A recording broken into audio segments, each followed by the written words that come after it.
ये कहानी बहुत लेंदी है, तो यहाँ पर छोटा करने के लिए इसे अलग अलग पार्ट्स में कर दिया है मैंने।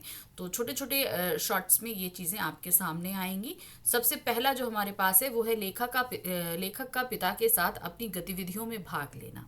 हमारे लेखक जो शिव पूजन सहाय हैं, जिनके बचपन का नाम भोलानाथ है, वो किस तरीके से अपनी दिन की शुरुआत और सारी गतिविधियां अपने पिता के साथ करते हैं। लेखक का नाम तारकेश्वर था, किंतु पिता लाड से उन्हें भोलानाथ कहते थे। भोलानाथ का अपनी माता से केवल खाना खाने और दूध पीने तक का नाता था। यानी कि जब उन्हें घर में खाना खाना हो तो माँ की याद आए, या दूध पीना, जब बचपन में जैसे माँ अपने बच्चे अपने माँ की दूध पीते हैं, वहां तक साथ था। और फिर बड़े होते जाते हैं तो उन्हें माँ के साथ सिर्फ खाने का संबंध रह जाता है, क्योंकि बाकी गतिविधियां वो अपने पिता के साथ करते थे। वह पिता के साथ ही बाहर की बैठक में सोया करता था, मतलब सोना भी पिता के साथ था। पिता प्रातः काल उठकर भोलानाथ को भी साथ ही नहला धुलाकर पूजा पर बिठा लेते थे। पूजा पाठ के बाद पिताजी अपनी एक राम नाम बही पर राम नाम लिख कर पाठ करने की पोथी के साथ बांध कर रख देते थे। अब इस चीज को लेकर थोड़ा सा डाउट है, तो आपको मैं क्लियर कर दूं कि क्या होता है राम नाम बही। तो क्या होता है कि बहुत राम के ऊपर आस्था होती है, तो राम का नाम कहते हैं जितनी बार लिया जाए उतनी बार हम अपने पापों से मोक्ष पाते हैं। तो इसीलिए एक राम नाम बही बनाई जाती है, मतलब जैसे मान लीजिए एक रजिस्टर्ड टाइप का ले लिया हमने, और उसमें डेली हम पर्टिकुलर डिसाइड कर ले हम इतनी बार राम लिखेंगे। तो जो तारकेश्वर नाथ के जो पिताजी थे, वो डेली 1000 बार राम लिखते थे। तो यही दिया है ना, राम नाम लिखते थे, राम नाम बही पे। तो उस बही का नाम हो जाता है राम नाम, जिसपे भी आप लिख रहे हो, और डेली 1000 बार लिखना है उसमें। ये नहीं है कि बहुत बड़ा बड़ा लिखो, वो आपके ऊपर है। और उसमें लिखते थे 1000 बार और फिर पाठ करते थे, और पाठ करने के बाद उस बही को पोथी के साथ यानी कि बांध कर रख देते थे, जिसमें वो पाठ करते थे।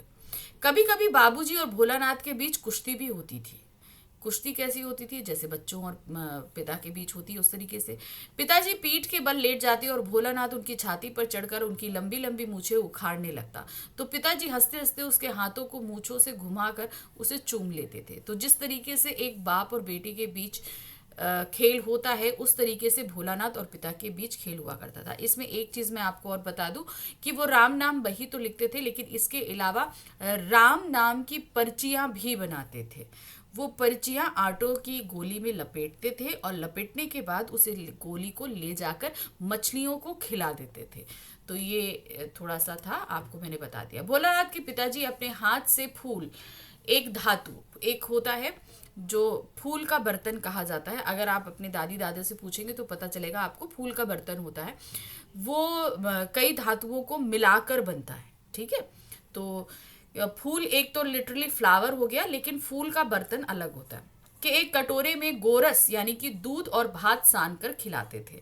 तो फूल पहले क्या है ना, ये स्टील के बर्तन वगैरह नहीं चला करते थे, गांव वगैरह में फूल के बर्तन बहुत चलते थे। अभी आजकल भी पूजा पाठ में ये बर्तन ज़्यादा इस्तेमाल किए जाते हैं। तो उसमें लोग खाना खाते थे, तो उसी में दूध और भात सान के उनके पिताजी भोलानाथ को खिलाते थे। माँ के साथ भोलानाथ का संबंध कैसा था? जब भोलानाथ का पेट भर जाता तो उसके बाद भी माँ थाली में दही भात सानती, और अलग अलग तोता, मैना, कबूतर, हंस, मोर आदि की बनावटी नाम से कौर बनाकर ये कहते हुए खिलाती कि जल्दी खा लो नहीं तो उड़ जाएंगे। तब भोलानाथ सब बनावटी पक्षियों को चट कर जाता था। अब क्या होता है, पिताजी खिला रहे हैं, अब पिताजी तो अपनी तरीके से खिलाएंगे। उन्होंने खिलाया, बच्चे ने बोला पापा पेट भर गया, बाबूजी पेट भर गया, उन्होंने खिलाना छोड़ दिया। अब छोड़ दिया। अब माँ का कहना कि ये कि भाई बच्चे की डाइट क्या है, वो जहाँ मना कर रहा है उसके बाद उसे थोड़ा सा और खिलाना है, क्योंकि बच्चे जो है वो भरपेट नहीं खाते।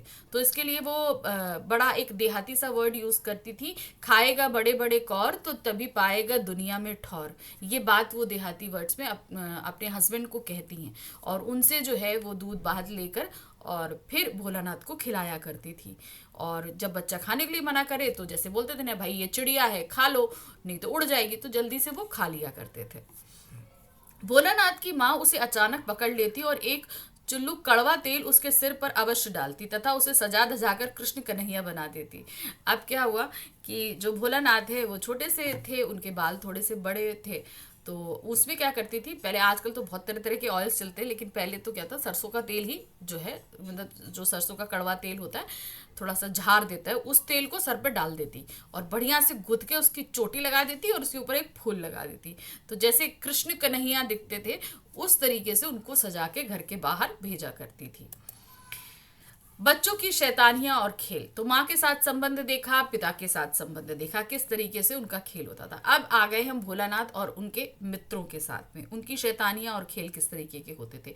भोलानाथ के घर पर बच्चे तरह तरह के नाटक खेला करते थे। जैसे मैंने बताया स्टार्टिंग में कि आजकल के गेम्स और पहले के गेम्स में बहुत फर्क होता था। गाँव देहात में अभी भी उसी तरीके के गेम खेले जाते हैं, जिसमें चबूतरे के एक कोने को नाटक घर की तरह प्रयोग किया जाता था। अब चबूतरा क्या होता है, जो लोग गांव से बिलोंग करते हैं उन्हें तो बहुत अच्छे से पता होगा चबूतरा क्या होता है, जिन्हें नहीं पता है उन्हें लिए बता दूं। गांव वगैरह में जब आप घर के अंदर एंटर करते हो तो उससे पहले एक छोटा सा ऊंचा एरिया बनाया जाता है और उसके बाद घर का दरवाजा होता है ऊंचे पे। जैसे एक सड़क का लेवल है, सड़क के ऊपर एक ऊंचा सा स्टेप बना दिया जाता था, जैसे हम लोग सीढ़ियों के कई स्टेप बनाते हैं, वो बहुत चौड़ा सा और ऊंचा सा होता है। उसके बाद आप एंट्री करोगे घर के अंदर, तो वो जो चौड़ा एरिया होता था वो इतना चौड़ा है, समझ लीजिए आपका डबल बेड हो सकता है या सिंगल बेड, ये हर घर में अलग अलग पैमाने पर बनता है। तो इतना चौड़ा हुआ करता था, तो उस पर आराम से घर की चौपाल भी लोग आकर शाम के समय बैठना है, ये सारी चीज़ें। जैसे आजकल कुर्सी चेयर निकालनी पड़ती है, तो पहले के समय में ये कुर्सी चेयर नहीं निकाल के इसी चबूतरे पे लोग आकर बैठते थे और गप्पे मारते थे और यही चबूतरे का इस्तेमाल बच्चे अपने खेल के लिए भी करते हैं, जैसे कि यहाँ पर हो रहा है। नाटक घर की तरह प्रयोग होता था। अब नाटक घर का तात्पर्य यहाँ है कि बच्चे अपने खेल के लिए उसी स्थान को चुनते थे, यानी कि चबूतरे को। बाबूजी की नहाने की छोटी चौकी को रंगमंच बना दिया जाता था, यानी कि नहाने के लिए जैसे हम लोग के यहाँ अभी बाथरूम में स्टूल्स होते हैं, पहले आंगन में पुरुष लोग नहाया करते थे, तो वो एक चौकी होती थी, उस पर नहाते थे। मतलब आप उसको समझ लो, एक स्क्वायर स्टूल होता है जो बहुत मुश्किल से 1 फीट ऊंचा होगा, ज़्यादा नहीं। उसी पर मिठाई की दुकान, चिलम के खोचे पर कपड़े के थालों में ढेले के लड्डू, पत्तों की पूड़ी कचौड़ियाँ, गीली मिट्टी की जलेबियाँ, फूटे घड़े के टुकड़ों के बताशे आदि मिठाइयाँ सजाई जाती थी। अब उनके पास जो सोर्सेज हैं उपलब्ध हैं, वो उन्हीं से खेल की सामग्रियां बनाया करते थे। मिट्टी के टूटे जैसे घड़े हैं उनके टुकड़े हो गए, पत्ते हो गए, लोग वहाँ चिलम पीते हैं तो चिलम के जो खाली खोखे हैं, उन सारी चीज़ों को वो अपनी खेल की सामग्री में इस्तेमाल करते थे। जैसे आजकल के बच्चे हैं, अगर बच्चों से बोला जाए कि लड़कियां हैं उनसे बोलो किचन किचन खेला जाएगा, तो किचन के लिए पहले उनको पूरा सेटअप चाहिए तब वो खेलेंगे। लेकिन नहीं, गांव वगैरह में क्या होता था, जो आसपास चीज़ें इजीली अवेलेबल है वो उन्हीं को लेकर खेल लिया करते थे। अब देखिए ये सारी बैकग्राउंड में चीज़ें मैं सिर्फ आपको इसलिए बता रही हूँ कि इससे संबंधित क्वेश्चन बनते हैं। जैसे इससे क्वेश्चन क्या बनेगा, आजकल की आधुनिक खेल सामग्री और भोलानाथ के और उनके मित्रों की खेल सामग्री में क्या भिन्नता है, ये आप बताइए। ये सारी चीजें मैं इसीलिए आपको पूरा क्लियर करते हुए चल रही हूँ। उसमें दुकान और खरीदारी सभी बच्चे ही करते थे, यानी कि दुकानदार भी बच्चा ही बनेगा और खरीदारी भी बच्चे ही करेंगे। थोड़ी देर में मिठाई की दुकान उठाकर बच्चे घरौंदा बनाते। अब थोड़ी देर तो मिठाई मिठाई खेल ली कि भाई एक हलवाई दुकानदार बना था, उससे मिठाई लो, आप पैसे दो, थोड़ी देर तो खेल चला। अब हो गया थोड़ी देर, अब बोर हो गए, दूसरा होता है अब घरौंदा बनेगा, मतलब घर घर खेला जाएगा। धूल की मेड़ दीवार बनती और तिनकों का छप्पर, दातून के खंबे, दिया सिलाई की पेटी के किवाड़ आदि। तो दिया सिलाई मतलब माचिस, माचिस के छोटे, अब घरौंदा बनाना है, छोटा छोटा सा घर बनता है, घरौंदे का मतलब होता है एक छोटा सा घर बनाना। अब उसमें क्या होता था कि वो छोटी छोटे से तिनकों से छप्पर बना लिया, छोटे से दरवाजा बनाने के लिए उन्होंने माचिस की डिब्बी ले ली, उससे बना लिया।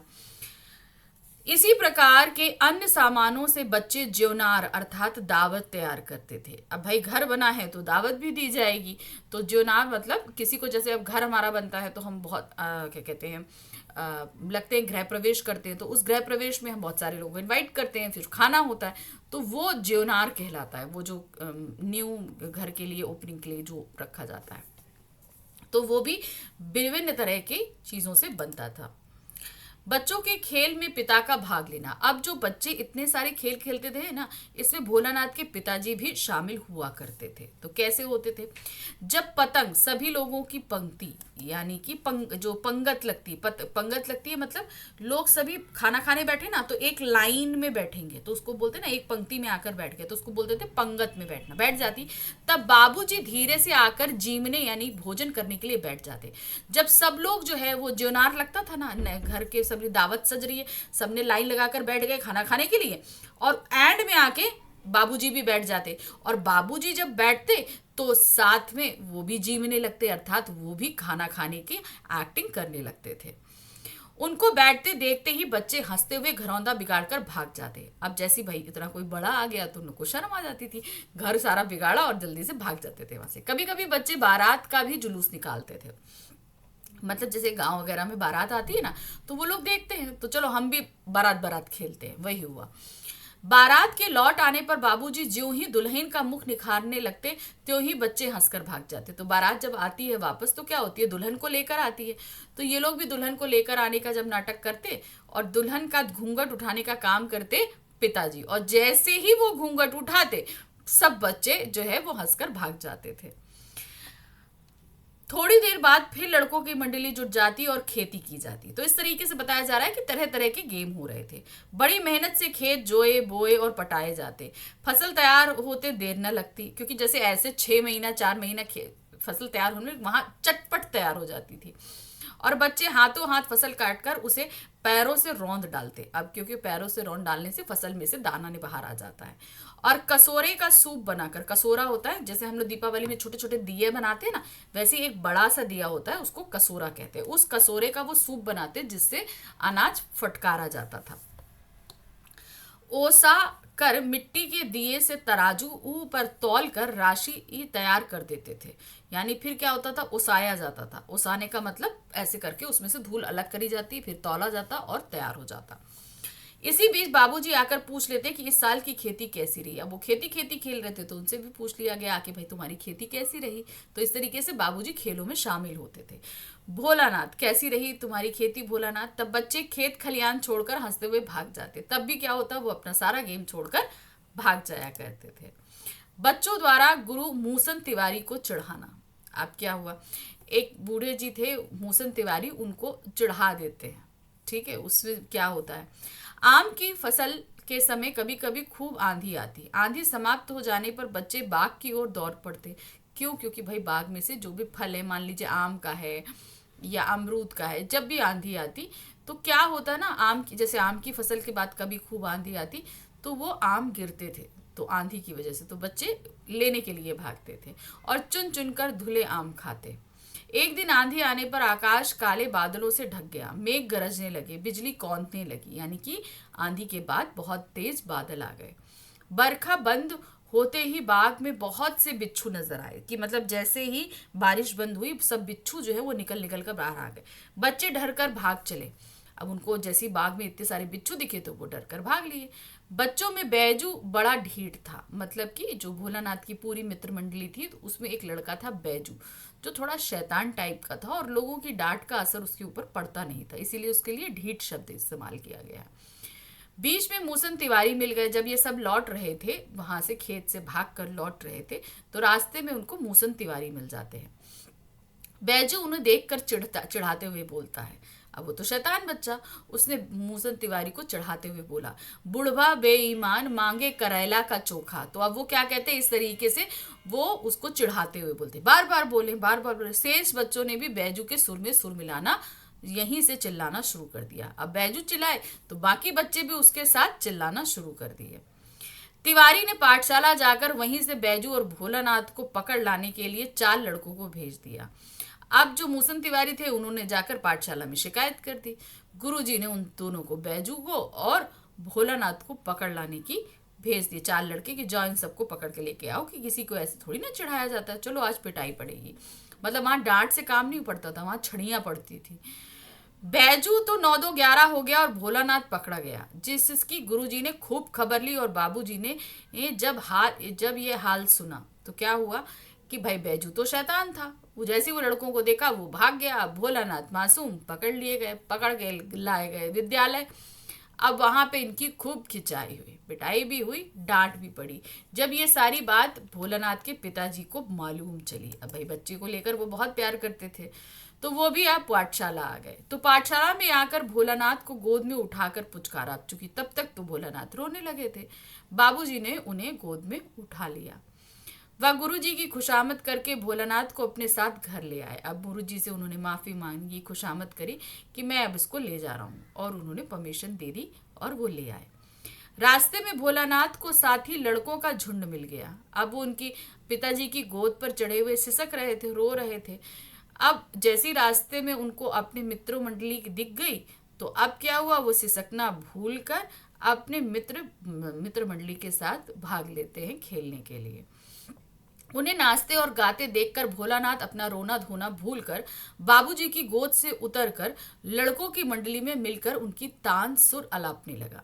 यानी कि जब उसने अपनी मित्र को देखा तो सिसकना भूलकर वो कहाँ चले गए, अपनी मित्र मंडली के पास चले गए और उनके साथ मिलकर खूब खेलने लगे। भोलानाथ और सांप का तमाशा। अब हम आ गए अपने आखिरी अंश में, जिसमें छिपा हुआ है इस पूरी कहानी का सार। एक टीले पर जाकर बच्चे चूहों के बिल में पानी डालने लगे। अब वहां से तो भोलानाथ निकल आए। निकलने में बच्चों के साथ हुआ, थोड़ा सा आगे गए, थोड़ा सा ऊंचा एरिया था, टीला नुमा था, तो एक पेड़ के नीचे एक बिल बना हुआ था। तो उनको लगा कि भाई चूहे का बिल है। उन्होंने चूहे के बिल में खूब पानी डालना शुरू किया।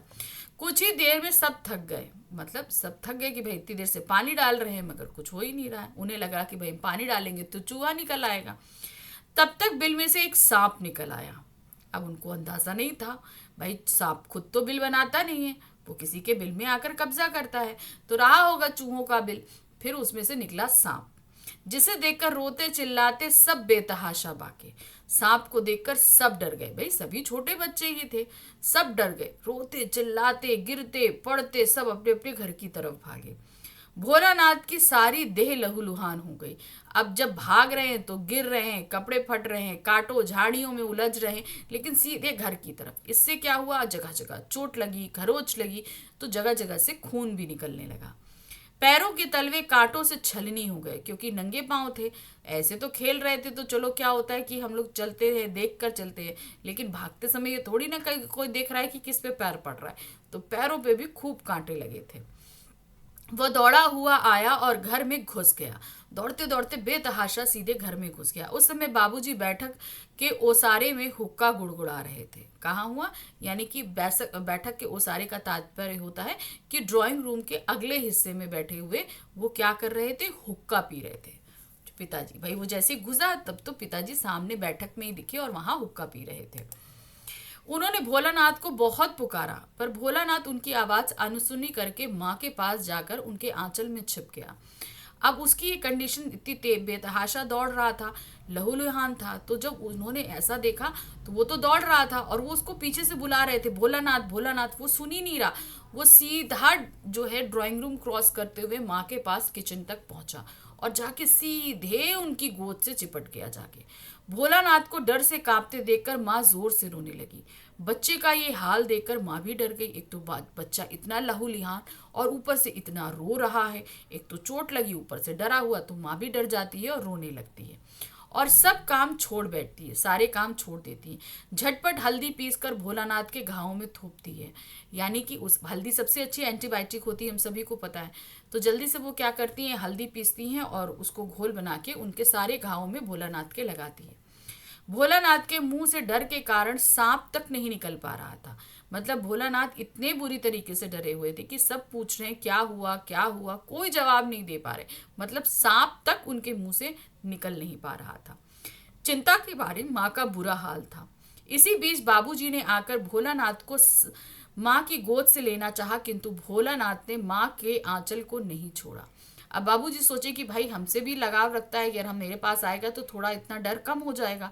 तो उन्होंने थोड़ी कोशिश करी कि माँ के गोद से हम अपनी गोद में ले लें, लेकिन वो माँ की गोद से नीचे आने को तैयार ही नहीं, क्योंकि उन्हें वहां पर जितना सुरक्षित महसूस हो रहा था वो उस जगह को छोड़ना ही नहीं चाहते थे। तो इस पूरी कहानी के सार में हमने क्या देखा कि भोलानाथ अपने पूरे दिन की दिनचर्या अपने पिताजी के साथ करते हैं, मित्रों के साथ बिताते हैं, लेकिन जब मुसीबत पड़ती है तो सिर्फ माँ के पास दौड़ते हैं।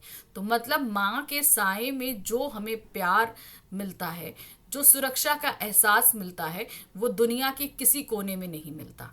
चाहे हम अपने सबसे प्रिय व्यक्ति के साथ ही क्यों ना हमको बोला जाए कि तुम रहो। तो इस पूरी कहानी में माँ के अंचल यानी कि माँ के साए की बात की गई है,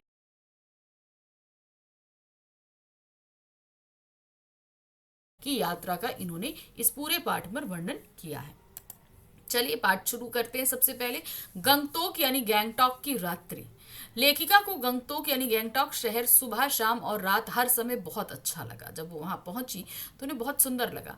यहाँ की रहस्यमयी सितारों भरी रात लेखिका को सम्मोहित सी करती प्रतीत हुई। लेखिका ने यहाँ एक नेपाली युवती से एक प्रार्थना के बोल भी सीखे। तो वहां पर एक नेपाली युवती थी एक तरीके की प्रार्थना कर रही थी, तो उस नेपाली भाषा में था, तो उन्होंने उससे कुछ वो बोल भी सीखे। क्या थे? साना साना हाथ जोड़िए गर्दहु प्रार्थना, हम हामरो जीवन तिमरो कौशली, जिसका हिंदी में अर्थ है छोटे छोटे हाथ जोड़कर प्रार्थना कर रही हूँ कि मेरा सारा जीवन अच्छाइयों को समर्पित हो। तो यहाँ पर साना साना हाथ जोड़ी जो हमारा चैप्टर का नेम है, उसका मतलब होता है छोटे छोटे हाथ जोड़कर प्रार्थना करती हूँ। ठीक है, ये हमारे चैप्टर का नाम है जो इन्होंने गैंगटोक में एक नेपाली युवती से सीखा था। अब है कंचनजंगा के दर्शन की प्रतीक्षा। सुबह लेखिका को यूमथांग के लिए निकलना था, गैंगटॉक से यूमथांग के लिए निकलना था। जैसे ही उनकी आंख खुलती है वह बालकनी की ओर भागती हैं, क्योंकि उन्हें लोगों ने बताया था कि यदि मौसम साफ हो तो बालकनी से ही कंचनजंगा यानी हिमालय की तीसरी सबसे ऊंची चोटी दिखाई देती है। तो जहां वो रुकी थी वहां से अगर वेदर साफ हो तो कंचनजंगा साफ दिखाई देगी, इसलिए वो तुरंत उठते ही बालकनी की तरफ भागती हैं। उस सुबह मौसम अच्छा होने के बाद भी आसमान हल्के हल्के बादलों से ढका हुआ था, जिसके कारण लेखिका को कंचनजंगा नहीं दिखाई पड़ी, किंतु सामने तरह तरह के रंग बिरंगे ढेर सारे फूल दिखाई पड़े। तो उस समय बादलों होने की वजह से कंचनजंगा की चोटी इनको नहीं दिखाई पड़ी उस दिन, लेकिन उनके जो बालकनी के आगे घाटी पड़ रही थी वहां पर बहुत तरह तरह के रंग बिरंगे फूल खिले थे, जिसे उन्होंने देखकर आनंद लिया। अब आते हैं बौद्ध पताकाओं का यूमथांग में महत्व। अब उनको उस दिन यूमथांग जाना था। फिर क्या हुआ? गंगटोक यानी गैंगटॉक से करीबन 149 यानी कि 149 किमी की दूरी में यूमथांग है। ध्यान रखिएगा, ये नंबर आपको याद रखना है क्योंकि ये क्वेश्चन में आ सकता है। की दूरी पर यूमथांग था। लेखिका के साथ चल रहे ड्राइवर कम गाइड जितेन नार्गे उन्हें बताते हैं। अब उनके वहां पर जो उन्होंने गाड़ी ली थी, जीप ली थी, उसके ड्राइवर थे जितेन नार्गे, जो एक गाइड का भी काम कर रहे थे, कि यहाँ के सारे रास्तों में हिमालय की गहनतम घाटियां और फूलों से लदी वादियां मिलेंगी। मतलब आप जब गैंगटॉक से युमथांग जाएंगे तो बहुत सारी वादियां और गहनतम घाटियां मिलेंगी जो सभी फूलों से लदी रहेंगी। आगे बढ़ने पर उन्हें एक स्थान पर एक कतार में लगी सफेद बौद्ध पताकाएं दिखती हैं। जब वो आगे जाती हैं तो बौद्ध पताकाएं कैसी दिखती हैं? आगे सामने लगी हुई उनको दिखती हैं। नार्गी उन्हें बताते हैं कि यहाँ बुद्ध की बहुत मान्यता है, वहां पर बौद्ध धर्म की बहुत मान्यता है, बुद्ध को लोग बहुत पूजते हैं। जब भी किसी बुद्धिस्ट की मृत्यु होती है तो उसकी आत्मा की शांति के लिए शहर से दूर किसी पवित्र स्थान पर 108 श्वेत पताकाएं फहरा दी जाती हैं। ये क्वेश्चन में आ सकता है, ध्यान रखिएगा कि श्वेत पताकाएं क्यों फहराई जाती हैं। मतलब जब किसी बुद्धिस्ट यानी कि बौद्ध धर्म के जो बहुत ही मान्य, जैसे हम लोग के यहाँ हिंदुओं में संत महात्मा होते हैं, उसी तरीके से बौद्ध धर्म में बुद्धिस्ट होते हैं। अगर वो कोई मर जाता है बड़ा बुद्धिस्ट, तो उनकी आत्मा की शांति के लिए किसी पवित्र स्थान पर छोटी छोटी जो है वो श्वेत पताकाएं फैला दी जाती हैं। कितनी? 108। और इन्हें उतारा नहीं जाता। ये नहीं है कि भाई कुछ समय हो गया उतार ले, ये समय के साथ अपने आप फट के खत्म हो जाती हैं, ये स्वयं ही नष्ट हो जाती हैं। कई बार तो कोई नया कार्य आरंभ करने पर भी पताकाएं लगाई जाती हैं। जब आप कुछ नया या अच्छा काम करने जा रहे हैं तो भी आप पताकाएं लगाते हैं, लेकिन उस समय सफेद पताकाएं नहीं लगाई जाती, लेकिन ये पताकाएं सफेद ना होकर रंगीन होती है, मतलब कलर्ड होती है। लेखिका को यहाँ जगह जगह पर दलाई लामा की तस्वीर दिखाई दी। भाई दलाई लामा बहुत माने हुए हम सभी लोग जानते हैं कि काफ़ी बड़े व्यक्ति होते हैं। यहाँ तक कि जिस जीप में वह बैठी थी उसमें भी दलाई लामा का चित्र लगा हुआ था कि अब जो सब लोग बुद्ध धर्म को मानते हैं तो दलाई लामा तो सबसे हेड हुए, तो वहाँ सभी जगह उन्होंने दलाई लामा की फोटो देखी। अब आ गए हम कवि लॉन्ग स्टोंग पे। थोड़ा आगे चलने पर कवि लॉन्ग स्टोंग स्थान आता है, जिसे देखते ही जितेन बताता है कि यहाँ गाइड फिल्म की शूटिंग हुई थी। तो एक जगह का नाम है, क्योंकि अब वो गैंगटॉक से कहाँ यूनथांग की यात्रा कर रहे थे, तो 150 किलोमीटर की दूरी थी, तो उस बीच बीच में कई ऐसी जगहें आई जहाँ पर सबका अपना अपना महत्व है। तो कवि लॉन्ग स्टोंग जो है वो ऐसी जगह है जहाँ पर गाइड फिल्म देवानंद और हेमा मालिनी की जो मूवी है उसकी शूटिंग हुई थी। इसी स्थान पर तिब्बत के चीज खेन बमसन ने लेपचाओं को के शोमेन के कुंज तेग के साथ संधि पत्र हस्ताक्षर किए थे। तो ये नाम थोड़ा आपको ध्यान रखिएगा, तिब्बत के हैं जिन्होंने जो संधि पत्र को हस्ताक्षर किया था। तथा उनकी याद में यहाँ पर एक पत्थर स्मारक भी है। तो उन्होंने जो संधि पत्र बनाया था उसके याद में एक स्मारक भी बनाया गया है। लेखिका को एक कुटिया में घूमता हुआ चक्र दिखाई दिया। तो वहां आप लोगों ने देखा होगा बौद्ध धर्म में जो है वो प्रेयर व्हील के जिसे बोलते हैं, जिसे हाथ से घुमाया जाता है, तो उसे चक्र बोलते हैं। जिस पर नार्गे उन्हें बताता है कि इसे धर्म चक्र कहते हैं। हिंदी में धर्म चक्र कहते हैं, इंग्लिश में प्रेयर व्हील कहते हैं। इसे लोग प्रेयर व्हील भी कहते हैं। इसके विषय में यह मान्यता है कि इसे घुमाने से सारे पाप धुल जाते हैं। मगर आप यहाँ पर आए हैं तो उसे घुमाइए, तो आपने जितने भी पाप किए होंगे आपके वो पाप सभी धुल जाएंगे। प्रकृति की मनोरमता, अब जैसे जैसे वो पहाड़ों की तरफ बढ़ रही थी तो प्रकृति के एकदम अद्भुत छटा भी देख रही थी। कुछ और आगे चलने पर बाजार, बस्तियां और लोग पीछे छूटने लगे, क्योंकि जैसे जैसे आप हाईएस्ट रेंज पे जाएंगे तो जो क्या कहते हैं लोग होते हैं वो कम होते जाते हैं, क्योंकि पीक पे ज़्यादा लोग नहीं रहते हैं। कहीं कहीं स्वेटर बुनती नेपाली युवतियां और पीठ पर भारी भरकम कार्टन यानी गत्ते का बक्सा ढोते हुए बौने से बहादुर नेपाली मिल जा रहे थे। तो कहीं कहीं पर इस तरह के लोग मिल रहे थे। ऊपर से नीचे देखने पर मकान बहुत छोटे दिखाई दे रहे थे। ऊपर से देखेंगे तो छोटे छोटे से मकान दिखाई दे रहे थे। अब रास्ते वीरान, सकरे और जलेबी की तरह घुमावदार होने लगे थे। जैसे जैसे पहाड़ पे बढ़ेंगे हम आगे तो इस रास्ते इसी तरीके के हो जाते हैं। हिमालय विशालकाय होने लगा था, यानी कि पहाड़ अब बड़े बड़े पहाड़ दिखने लगे थे। कहीं पर्वत शिखरों के बीच दूध की धार की तरह झरझर नीचे गिरते जलप्रपात दिख रहे थे, यानी कि ऊपर ऊंचाई से जो पानी के झरने गिर रहे थे, अब ऊंचाई से गिरेंगे तो कैसे होंगे, सब बहुत सफेद होते हैं, तो उतने सफेद झरने दिखाई दे रहे थे। तो कहीं चांदी की तरह चमक मारती तिस्ता नदी, तो तिस्ता नदी नीचे घाटी में बैठ रही थी, तो जब आप उस पर धूप पड़ेगी तो कैसे वो चांदी की तरह चमकती दिखाई दे रही थी, जो सिलीगुड़ी से लगातार लेखिका के साथ चल रही थी। कहाँ से? सिलीगुड़ी से अभी तक उनके साथ थी, बहती हुई दिखाई दे रही थी। अब जीप सेवन सिस्टर वाटरफॉल नामक स्थान पर रुकी। अब रास्ते में एक वाटरफॉल था जिसका नाम था सेवन सिस्टर वाटरफॉल।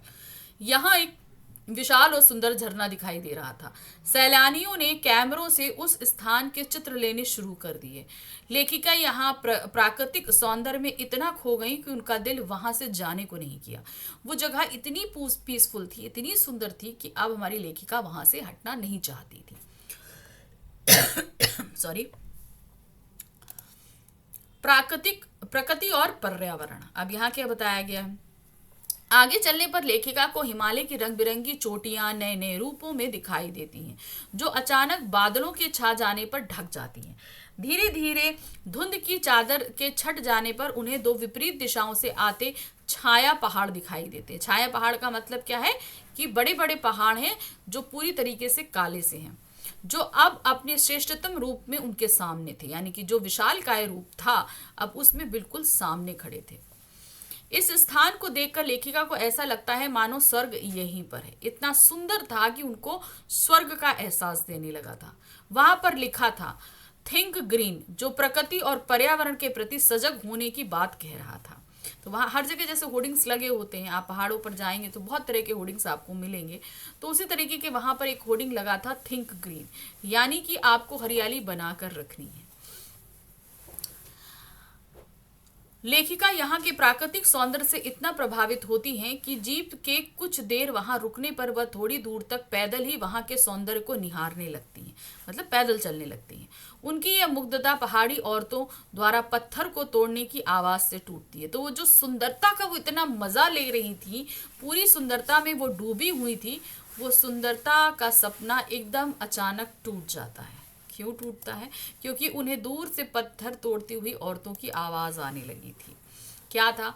भूख, मौत और जीवित रहने की जंग में शामिल स्त्रियां। अब कहते हैं ना, पहाड़ों पर जो है जीवन वो आसान नहीं होता। तो इसी श्रृंखला में था इन औरतों का जीवन, कितना मुश्किल भरा और मौत से कैसे वो डेली खेल रही थी। लेखिका को ये देखकर बहुत दुख हुआ कि इतने सुंदर तथा प्राकृतिक स्थान पर भी भूख, मौत और जीवित रहने की जंग चल रही थी। वहां पर बॉर्डर रोड यानी कि ऑर्गेनाइजेशन ने एक कर्मचारी ने बताया कि जिन सुंदर स्थानों का दर्शन करने वह जा रही हैं, यह सब इन्हीं पहाड़ी महिलाओं द्वारा बनाए जा रहे हैं। यानी कि जो आप जिन भी पहाड़ी इलाकों पर जाते हैं वहां पे आपको बहुत सुंदर चीजें दिखी मिलती है। भाई प्राकृतिक दृश्य अपनी जगह है, लेकिन हमें वहाँ की जो फैसिलिटीज मिलती हैं वो वहाँ के स्थानीय लोगों द्वारा ही बनाई जाती है और बहुत मेहनत करके बनाई जाती है। ये सब इन पहाड़ी महिलाओं द्वारा बनाए जा रहे हैं। ये काम इतना खतरनाक है कि जरा भी ध्यान चूको तो मौत निश्चित है। अब उस तक जाने के लिए जो रोड्स का इस्तेमाल करते हैं वो भी वहां के स्थानीय लोग बनाते हैं, और ये बनाना इतना काम है, मुश्किल है कि जरा सा आप चूकोगे तो आप नीचे जो है कितने फीट नीचे खाई में गिरोगे और मौत पक्की है आपकी। लेखिका को ध्यान आया कि एक स्थान पर सिक्किम सरकार का लगाया हुआ बोर्ड उन्होंने पढ़ा था, जिसमें लिखा था, ever wonder to define death to build these routes. ठीक है, ये एक उन्होंने लिखा था। इसका हिंदी में अनुवाद है, आप आश्चर्य करेंगे कि इन रास्तों को बनाने में लोगों ने मौत को झुठलाया है। यानी कि इतने खतरनाक परिस्थितियों में लोगों ने काम किया है। वास्तव में कितना कम लेकर भी ये पहाड़ी स्त्रियां समाज को कितना अधिक वापस कर देती हैं। यानी कि वो हमसे मेहनतानी के रूप में क्या बहुत जरा सा लेती होंगी, लेकिन कितना कुछ वो करके दे रही, हमारे लिए फैसिलिटीज दे रही है ताकि हम इस सुंदरता को देख सकें। पहाड़ी जीवन की कठोरता। अब पहाड़ी जीवन की, क्योंकि हमने जब एक रुख देखा सुंदरता का, तो वहीं के जनजीवन शैली का भी देखिए जो लेखिका ने देखा। जब जीप और ऊंचाई पर पहुंची तो 7-8 वर्ष की उम्र के बहुत सारे बच्चे स्कूल से लौट रहे थे। कैसे होते हैं? स्कूल से लौट रहे थे। जितेन यानी कि गाइड उन्हें बताते हैं कि यहाँ तराई में ले देकर एक ही स्कूल है। यानी कि इतने में, तराई मतलब निचले इलाके में जाकर सिर्फ एक स्कूल है, जहाँ 3-3.5 किलोमीटर की पहाड़ी चढ़कर ये बच्चे स्कूल जाते हैं। सोचिए, हम लोग यहाँ थोड़ी दूर चल नहीं पाए, वो 3.5 किलोमीटर, वो भी पहाड़ चढ़ के स्कूल जाते हैं। पढ़ाई के अतिरिक्त ये बच्चे शाम के समय अपनी माँ के साथ भी मवेशी चराते हैं। मतलब कहने का मतलब क्या है, स्कूल में तो पढ़ेंगे मगर उसके बाद वो घर में आकर भी काम करते हैं, पानी भरते हैं और जंगल से लकड़ियों के भारी भारी गट्ठर भी धोते हैं। मतलब बहुत बड़े बड़े गट्ठर, क्योंकि घर में चूल्हा जलाने और गर्मी लेने के लिए आग जलानी पड़ती है, तो ये आग लकड़ियों से ही आती है।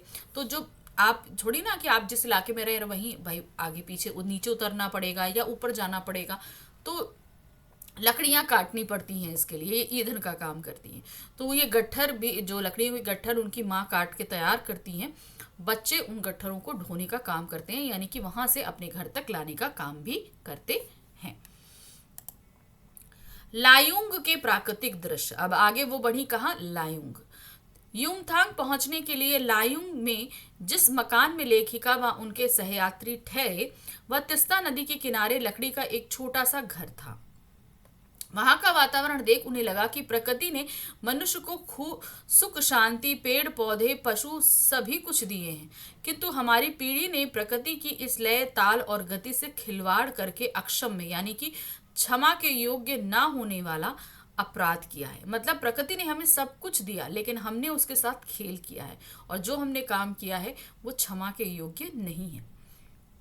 लायुंग की सुबह बेहद शांत और सुरमई थी। जब वो उन्होंने रात बिताकर सुबह उठे तो बहुत ही सुरमई, यानी कि जैसे साफ वेदर होता है और उस दिन सूरज निकले तो कितना अच्छा लगता है, उस तरीके का मौसम था।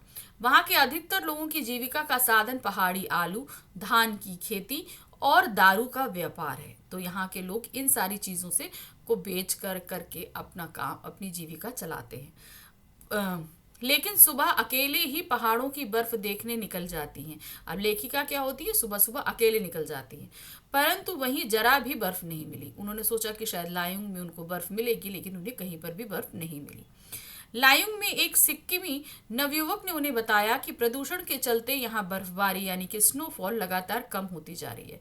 ये बात तो सही है कि जैसे जैसे प्रदूषण बढ़ रहा है, अब हमको बहुत ही कम एरिया में स्नोफॉल देखने को मिल रहा है, जो उस समय वहां पर एक सिक्किमी आदमी ने, नवयुवक ने लेखिका को बताया।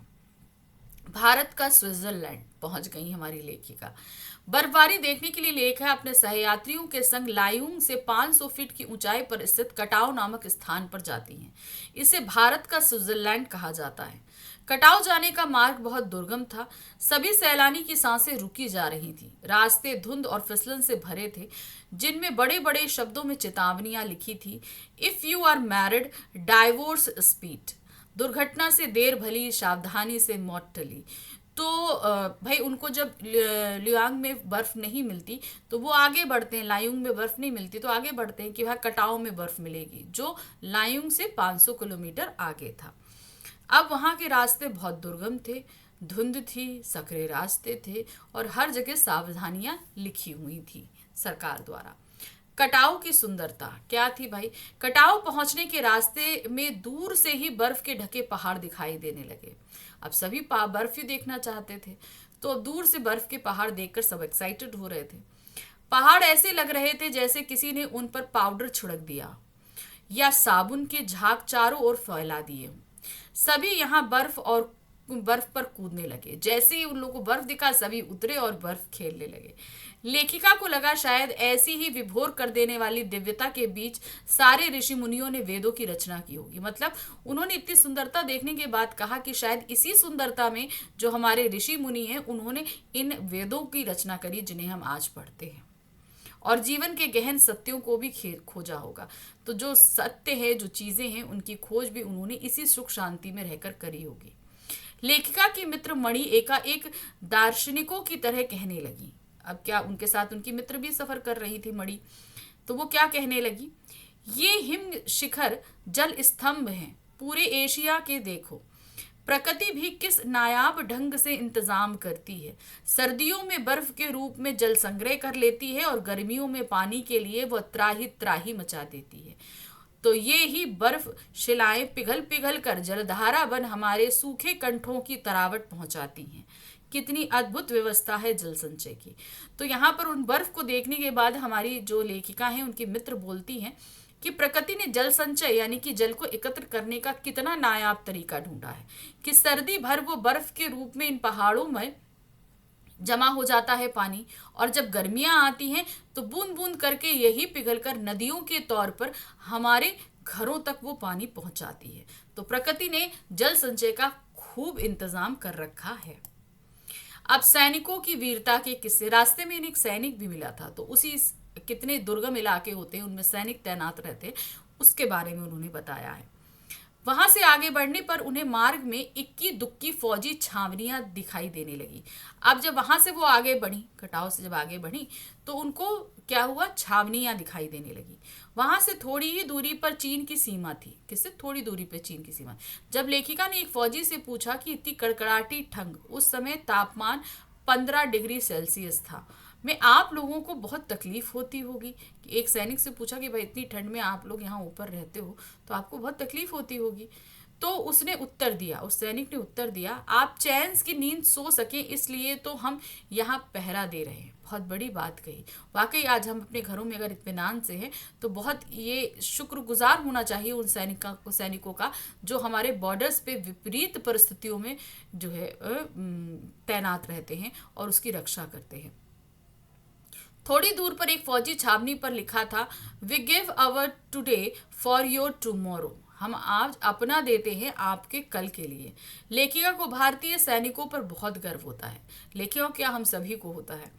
वह सोचने लगी कि पौष और माघ के महीने में जब केवल पेट्रोल को छोड़कर सब कुछ जम जाता है, उस समय भी ये सैनिक हमारी रक्षा के लिए दिन रात लगे रहते हैं। अभी तो गर्मियों का मौसम था तो वहाँ 15 डिग्री सेल्सियस था। ठंड के मौसम में क्या होता है, वहाँ वहाँ पेट्रोल छोड़ के सब कुछ जम जाता है। तो उस समय यहाँ पर काम करना कितना मुश्किल होता होगा इन लोगों के लिए। यूथांग की घाटियों में ढेरों प्रियोता और रोडियंट के फूल खिले हुए थे। जितेन उन्हें बताता है अगले 15 दिनों में पूरी घाटी फूलों से भर जाएगी। ये पूरी घाटी किससे होगी? फूलों से भर जाएगी। सिक्किम में भारत प्रेम। ठीक है, अब सिर्फ क्या बताते हैं सिक्किम में भारत प्रेम किस तरीके। लेखिका यूथॉम में चिप्स बेचते हुए एक युवती से पूछती हैं, क्या तुम सिक्किमी हो? वह युवती उत्तर देती है, नहीं, मैं इंडियन हूँ। लेखिका को यह जानकर बहुत प्रसन्नता होती है कि सिक्किम के लोग भारत में मिलकर बहुत प्रसन्न हैं। आप सभी को पता होगा कि सिक्किम पहले भारत का हिस्सा नहीं था, लेकिन जब इसे मिलाया गया तो वहाँ के लोग बहुत प्रसन्न हुए थे। सिक्किम से जुड़ी लोक मान्यताएं क्या हैं? जब लेखिका तथा उनके साथी जीप में बैठ रहे थे तब एक पहाड़ी कुत्ते ने रास्ता काट दिया। लेखिका की साथी मणि बताती है कि ये पहाड़ी कुत्ते जो केवल चांदनी रात में ही भौंकते हैं, मतलब हमेशा शांत रहेंगे, लेकिन मान्यता है क्या कि सिर्फ चांदनी रात में भौंकेंगे। वापस लौटते हुए जितेन उन्हें जानकारी देता है कि यहाँ एक पत्थर है जिस पर गुरु नानक के पैरों के निशान हैं। कहा जाता है कि जहां गुरु नानक की थाली के थोड़े से चावल छिटक कर बाहर गिर गए थे और जिस स्थान पर चावल छिटक गए थे वहां चावल की खेती होती है। यानी कि उनके पैरों के निशान है और उनकी थाली के जो चावल वहां गिरे थे तब से वहां पर चावल की खेती होने लगी है। अब आते हैं खेदुम का महत्व। वहां पे एक जगह है, जितेन उन्हें बताते हैं कि 3-4 किलोमीटर आगे खेदुम नामक एक स्थान है पर देवी देवताओं का निवास स्थान है। तो मतलब वहां के लोगों की मान्यता के अनुसार वहां पर देवी देवता बसते हैं। सिक्किम के लोगों का विश्वास है कि जो यहाँ गंदगी फैलाता है उसकी मृत्यु हो जाती है। सिक्किम एक बहुत ही सुंदर जगह है, तो हमें वहाँ गंदगी नहीं फैलानी चाहिए। तो ये मान्यता है कि जो वहाँ गंदगी फैलाएगा उसकी मौत होगी, उसकी मृत्यु हो जाती है। लेखिका की पूछने पर कि क्या तुम लोग पहाड़ों पर गंदगी नहीं फैलाते, तो वह उत्तर देता है, नहीं मैडम, हम लोग पहाड़, नदी, झरने इन सब की पूजा करते हैं क्योंकि ये सारे ही पूजनीय हैं, क्योंकि हमारे जीवन का आधार यही है, क्योंकि हम जीवित ही इनके सहारे हैं, तो हमें इन सब की पूजा करनी चाहिए। और इस चीज़ को सिक्किमी लोग बहुत अच्छे से समझते भी हैं। जितेन यूथांग के विषय में एक जानकारी और देते हैं। जब सिक्किम भारत में मिला तो उसके कई वर्षों बाद भारतीय सेना के कप्तान शेखर दत्ता के दिमाग में यह विचार आया कि केवल सैनिकों को यहाँ रखकर क्या होगा, कि मतलब सिर्फ सैनिक यहाँ पर आए, अपना रहें, तो इससे इस स्टेट का कोई भला नहीं होने वाला है। घाटियों के बीच रास्ते निकालकर इस स्थान को टूरिस्ट स्पॉट बनाया जाए। तो उन्होंने सोचा कि क्यों नहीं, इतनी सुंदर जगह है तो इसे एक टूरिस्ट स्पॉट बनाया जाए ताकि यहाँ के लोग जो हैं उनका जीवन सुधर सके, भाई इनको कमाने के और जरिए मिलेंगे। लेखिका सोचती है कि नए नए स्थानों की खोज अभी भी जारी है और शायद मनुष्य की कभी ना समाप्त होने वाली खोज का नाम सौंदर्य है। मतलब अभी भी हम देखिए बहुत ट्रैवल, अगर जो लोग बहुत ट्रैवल करते हैं वो बहुत सारी जगहों पर ट्रैवलिंग करते हैं, लेकिन अभी भी उनकी खोज बाकी है, वो और सुंदर जगहें देख लेना चाहते हैं।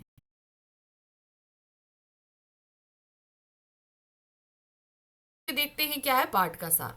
लिखने का प्रश्न अत्यंत कठिन। क्या है? मैं क्यों लिखता हूं? लेखक के अनुसार यह प्रश्न बड़ा सरल प्रतीत होता है पर यह बड़ा कठिन है। इसका सच्चा तथा वास्तविक उत्तर लेखक के आंतरिक जीवन से संबंध रखता है।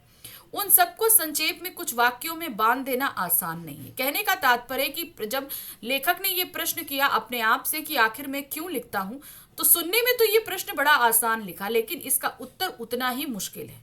तो अगर उसका हम उत्तर जानना चाहते हैं तो उस लेखक के अंदर हमें झांकना पड़ेगा, उसकी आंतरिक अनुभूतियां, उनके अनुभवों को देखना पड़ेगा, तब कहीं जाकर हम ये समझ पाएंगे। अब लिखने का असली कारण, अब उनके कारणों की भी वो व्याख्या करते हैं इस लेख में। क्या कहते हैं? लेखन को मैं क्यों लिखता हूं। लेखक कहते हैं मैं क्यों लिखता हूं प्रश्न का एक उत्तर तो यह लगता है कि वह स्वयं जानना चाहते हैं, कि वो सिर्फ ये इसलिए लिख रहे हैं कि वो स्वयं जानना चाहते हैं कि आखिर वो क्यों लिखते हैं। इसीलिए उन्होंने इस लेख को लिखने का निश्चय किया कि वह किस लिए लिखते हैं। उसे बिना लिखे हुए इस प्रश्न का उत्तर नहीं मिल सकता। लिख कर ही वह उस आंतरिक प्रेरणा को विवशता से पहचानता है जिसके कारण उसे लिखा है। यानी कि जब वो लिखते हैं तब वो समझ पाते हैं कि वो कौन सी विवशता थी जिसके कारण उन्होंने लिखना शुरू किया है। उसे लगता है कि वह उस आंतरिक विवशता से मुक्ति पाने के लिए तटस्थ यानी अलग होकर उसे देखने और पहचान लेने के लिए लिखता है। मतलब कभी क्या होता है ना, हमारे मन में बहुत सारे विचार, बहुत सारे थॉट्स आते हैं। हम लेखक के माध्यम से अगर नहीं सोचे, आप अपने ही माध्यम से अपने आप को एक और रखो, तो कभी कभी हमारे मन में बहुत सारे विचार हैं, कभी कुछ विरोधाभास हैं, बहुत कुछ होता है। अब हमें समझ में नहीं आ रहा है कि हम सही रास्ता कहाँ से लें। तो उस कंडीशन में क्या है, अगर हम उसे थोड़ा सॉर्ट आउट करने बैठें तो सीधे सी बात है कि हम उसे, जो लोग ज़्यादा ऑर्गेनाइज्ड होते हैं वो उन सारी चीज़ों को लिखना शुरू कर देते हैं। अब इसको ऐसे समझिए कि हमको कहीं जाने की प्लानिंग करनी है, तो उस प्लानिंग के दौरान हमें बहुत सारी चीज़ें कलेक्ट करके अपना ट्रैवलिंग बैग रेडी करना है। तो अब हमें नहीं पता कि हमें कपड़े भी रखने हैं, हमें खाने का सामान भी रखना है, हमें क्या कहते हैं जो है वो वॉशरूम का भी सामान रखना है, सब कुछ, मतलब सारी चीज़ें हमें एकत्र करनी है। अब आपको नहीं पता कि हम कहाँ से शुरू करें, तो उस जगह क्या करते हैं कि हम एक पेन और पेपर लेकर बैठ जाते हैं कि हमें ये सामान, इतने दिन जाना है तो इतने दिन के हमें कपड़े रखने हैं, ये करना है। तो बेसिकली क्या हुआ कि हमने प्लानिंग करी। अब उस प्लानिंग से हमें जो हम इतने सारे थॉट्स हमारे दिमाग में चल रहे थे, उससे हमें छुटकारा कैसे मिला कि जब हमने उस चीज को प्लान किया, तब हमें, जब ने लिखा तब हमें समझ में आया। तो उसी तरीके से लेखक के दिमाग में भी बहुत सारे थॉट्स चलते रहते, तो उन सभी से मुक्ति पाने के लिए वो क्या करते हैं, लिखते हैं, कि लिखने से वो उनके मन में जो इतने सारे भाव चल रहे हैं वो इन सब से छुटकारा पा जाएंगे। सभी लेखक कृतिकार नहीं होते, यानी कि लेखन कार्य तो बहुत सारे करते हैं, लेकिन सबकी कृतियां जो है वो नहीं बनती हैं। क्या है, लेखक को ऐसा लगता है कि सभी लेखक कृतिकार नहीं होते तथा उनके सभी लेखन कृति भी नहीं होते हैं। यह तथ्य भी सही है कि कुछ लेखक ख्याति मिलने के बाद बाहरी विवशता से लिखते हैं। बाहरी विवशता संपादकों का आग्रह, प्रकाशक का तकाजा, आर्थिक आवश्यकता आदि के रूप में हो सकती है। अब लेखक ने बोला कि भाई कोई भी लेखक जो है वो दो कारणों से लिखता है। पहला कारण होता है कि वो अंदर से बहुत सारी चीजों से, बहुत सारे भावों से भर चुका होता है, तो उन सारे भावों से छुटकारा पाने के लिए वो लेखन कार्य करता है। तो अंदर की सारे उद्गार को मिटाने के लिए वो लेखन कार्य शुरू कर देता है। लेकिन कुछ लेखक जो होते हैं वो या तो प्रसिद्धि के लिए लिखते हैं कि वो लेखन कार्य करें और उनका बहुत ही नेम और फेम हो, इसलिए लिखते हैं। और कुछ लेखक जो हैं वो अपनी जीविका चलाने के लिए लिखते हैं। ठीक है, वो उनका क्या है, ये सब बाहरी दबाव है, ख्याति है, जीविका है, ये सब बाहरी दबाव है। और कुछ लोग होते हैं वो प्रकाशक है, उसके प्रेशर से लिखते हैं। उनके कुछ कर्जदार होते हैं, उन प्रेशर डालते हैं कि नहीं हमें पैसा चाहिए, तो वो सोचते हैं कि हम लेखन कार्य कर ले तो हमें कुछ पैसा आ जाएगा तो इनको दे देंगे, इसलिए लिखते हैं। आर्थिक आवश्यकता रहती है, यानी कि अपने जीवन को चलाने के लिए जो उनको पैसे की आवश्यकता होती है। तो ये सारे जो रीजंस है जिनकी वजह से लेखक लिखते हैं। अब आते हैं लेखक का स्वभाव और अनुशासन। तो यहाँ पर उन्होंने लेखन कार्य करने के आंतरिक और बाहरी दोनों ही प्रेशर्स को बता दिया। अब हम आते हैं हमारे लेखक के बारे में। लेखक ने कृतिकार के स्वभाव और आत्मानुशासन का बहुत महत्व है। कुछ लेखक इतने आलसी होते हैं कि बिना बाहरी दबाव के लिख ही नहीं पाते। तो बहुत सारे लेखक ऐसे होते हैं कि जब तक उन्हें बाहरी प्रेशर ना पड़े, कहने का मतलब है कि उन्हें कोई प्रेशराइज नहीं करा, अरे सर कुछ लिख दीजिए, कुछ लिख दीजिए, हमारे पेपर के लिए कुछ लिख दीजिए, उनके सर पर 4 पैसे मांगने वाले ना खड़े हों, तब तक वो लिखने के लिए तैयार नहीं होते हैं। जैसे प्रातःकाल नींद खुल जाने पर भी कोई बिछौने यानी बिस्तर पर से तब तक पड़ा रहता है जब तक घड़ी का अलार्म न बन जाए। अब देखिए बहुतों के साथ ऐसा होता है, हम लोग की सुबह आंख खुल जाएगी लेकिन तब तक बिस्तर पे पड़े रहेंगे जब तक अलार्म क्लॉक नहीं बज जाएगी। जैसे अलार्म क्लॉक बजती है तब हम अलार्म क्लॉक बंद करने के लिए उठते हैं कि चलो अब तो उठना ही है, मगर आंख खुल चुकी है बहुत देर तक। उसी तरह लेखक के साथ भी होता है, लेखक लिखना जानता है लेकिन जब तक उसके ऊपर बाहरी प्रेशर नहीं पड़ता तब तक वो नहीं लिखता है। लेखक की भीतरी विवशता। अब कोई भी लेखक जो है वो हमारे लेखक की भीतरी विवशता क्या है? लेखक की भीतरी विवशता का वर्णन करना बड़ा कठिन है। लेखक विज्ञान का विद्यार्थी रहा और उसकी नियमित शिक्षा भी विज्ञान विषय में ही हुई। अणु का सैद्धांतिक ज्ञान लेखक को पहले से ही था, परंतु जब हिरोशिमा में अणु बम गिरा तब लेखक ने उसे संबंधित खबरें पढ़ी, साथ ही उसके परिवर्ती प्रभावों का विवरण भी पढ़ा। विज्ञान के इस दुरुपयोग के प्रति बुद्धि का विद्रोह स्वाभाविक था। लेखक ने इसके बारे में लेख आदि में कुछ लिखा भी, पर अनुभूति के स्तर पे नहीं। जो विवशता होती है वह बौद्धिक पकड़ से आगे होती है। तो अब क्या हुआ, उन्होंने बताया कि भीतरी विवशता क्या होती है। देखिए, इसको व्यक्त करने के लिए उन्होंने हिरोशिमा के जो परमाणु बम है उसका बहुत ही अच्छा उदाहरण जो उनके साथ हुआ उसको व्यक्त किया। क्या हुआ, हमारे जो लेखक हैं सच्चिदानंद हीरानंद रासायन अज्ञेय जी, ये एक साइंस स्टूडेंट रहे। तो साइंस स्टूडेंट होने के कारण इन्हें पता है कि एक अणु का रिएक्शन क्या होता है, उसके असर क्या होते हैं, सब कुछ चीज़ों के बारे में वो अच्छे से जानते थे। फिर हिरोशिमा पर जब परमाणु बम गिरा तो उन्होंने बहुत जगह पढ़ा भी, उसके प्रभावों को भी जाना, सब कुछ किया। और ये सब पढ़ने के बाद उन्होंने अपने बौद्धिक स्तर पे एक लेख भी लिख दिया। ये सारी चीज़ें जो घटित हुई, इसे इन्होंने थोड़ा सा इन्हें बाहरी तौर से प्रभावित किया कि हाँ ये हुआ है तो हमें लिखना चाहिए, इस नाते पर उन्होंने लिख दिया। लेकिन अभी ये आंतरिक रूप से विवश नहीं हुए थे। फिर क्या हुआ, हिरोशिमा से प्रभावितों से साक्षात्कार। अब इन्होंने जब परमाणु बम गिरा तो इन्होंने लेख तो लिख दिया, लेकिन अभी तक उनके मन के ऊपर इसका इतना प्रभाव नहीं पड़ा था। लेकिन जब ये हिरोशिमा गए और वहां पर सब कुछ देखा और अनुभव किया, तब वो इनकी अनुभूति में समा गया। किस तरह, देखिए, एक बार लेखक को जापान जाने का अवसर मिला। वहां जाकर उसने हिरोशिमा और उस अस्पताल को भी देखा जहां रेडियम पदार्थ से आहत लोग वर्षों से कष्ट पा रहे थे। तो हिरोशिमा पर बम गिरे काफी टाइम हो गया था। उसके बाद जब वो जापान गए तो वहां हिरोशिमा भी गए और उस अस्पताल में भी गए जो रेडिएशन इफेक्टेड पेशेंट के लिए बना हुआ था, और उसका कितना कष्ट वो लोग सह रहे थे ये भी उन्होंने वहां जाकर देखा। इस प्रकार उसे प्रत्यक्ष अनुभव हुआ। उसे लगा कि कृतिकार के लिए अनुभव से अनुभूति गहरी चीज है, यानी कि किसी चीज को हम पढ़कर जो अनुभव महसूस करते हैं उससे बहुत जरूरी है कि हम देखकर ज्यादा इफेक्ट होते हैं। तो जब उन्होंने हिरोशिमा के बारे में सुना था तब उन्होंने सिर्फ उसको अपनी बौद्धिक स्तर पर अनुभव किया था, लेकिन जब उन्होंने उसे प्रत्यक्ष देखा तब वो उनकी अनुभूति यानी कि उनकी अंतरात्मा तक वो चीज प्रभावित करी। यही कारण है कि हिरोशिमा में सब देखकर भी उसने तत्काल कुछ नहीं लिखा। यानी कि जब हिरोशिमा में उन्होंने इतना दर्द मतलब सब कुछ देखा था, उसके बावजूद वो इतना स्तब्ध हो गए कि कुछ लिखने की कंडीशन में ही नहीं थे। लेकिन उसके बाद फिर उनके पास एक घटना घटी। फिर एक दिन उसने बड़ी सड़क पर घूमते हुए देखा कि एक जले हुए पत्थर पर एक लंबी उजली हुई सी छाया। उसकी समझ में आया कि विस्फोट के समय कोई व्यक्ति वहां खड़ा होगा और विस्फोट में बिखे हुए रेडियोधर्मी धर्मी पदार्थ की किरणें ये उसमें रुद्र हो गई होंगी और उन किरणों से उसे भाप बनाकर उड़ा दिया होगा। इसी कारण पत्थर पे वह छाया वाला अंश झुलसने से बन गया होगा। यह देखकर उसे लगा कि समूची ट्रेजेडी यानी दुखद घटना जैसे पत्थर पर लिखी हो। अब क्या हुआ, एक दिन वो जापान में घूमते हुए, हिरोशिमा में घूमते हुए उस पत्थर पर नजर पड़ी जो एक आदम कद का पत्थर था। उस पत्थर पे एक उजली छाया बनी हुई थी। हुआ क्या होगा, अब उन्होंने उसको देखते ही ये अनुमान लगा लिया कि एक पत्थर था, उसके जब ये परमाणु विस्फोट हुआ होगा हिरोशिमा में तो इस पत्थर के सामने एक आदमी खड़ा होगा और जैसे ही विस्फोट हुआ वो आदमी भाप बनकर उड़ गया होगा और उसकी जो छाया है वो कहाँ बन गई होगी, उस पत्थर पे।